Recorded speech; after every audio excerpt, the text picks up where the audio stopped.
In the meanwhile, we have a mid-cap infra player, Madhav Nadkarni, CFO of Unity Infraprojects, now joins us on the line from Mumbai. Thanks for joining us, Madhav. We're just going through your P&L, and your debt equity stands at about 1.3, if I'm not wrong, and interest costs are up about 90% in Q4. This rate hike will clearly increase your interest costs going forward.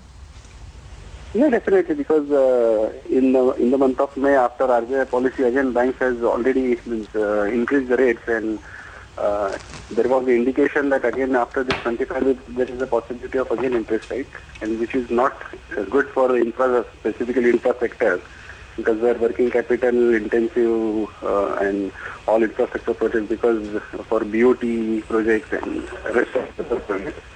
So it's definitely likely to increase further. Okay. How much do you expect your margins to be hit? See, at PAT level, there is always a possibility, because at EBITDA level, companies can maintain because other raw material prices are a bit stable. But now we have to see how much percentage of increase by banks are passed on. So on that basis, but even if you consider 25 bits again a jump, that will not have much impact, but definitely a small impact will be there. What exactly is the cost of money to you, Madhav, and at what point would you think it becomes unsustainable? For any infrastructure player, we prefer to have around 10 to 12% max as a cost of debt, because which has been factored. Because in our industry, when we are bidding for a project, which project size may be 3 to 5 years or 10 years, so we generally take a view existing interest rate plus we load some contingencies, maybe 50 to 75 days. But when things go beyond that, definitely you can't get a pass on from the client. So, okay, I take your point that 12 would be a level beyond which it would get extremely tough for infrastructure projects. What is the going rate? It's at present it's almost 13.5 to 14%.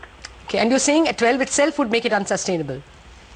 No, see, basically when we are talking of 12, when you load around 100 bits, so up to 12.5 to 13, you can expect to absorb all these things, but beyond 13, definitely it becomes very... And you're saying it's already at 13.5 for infra players? Correct.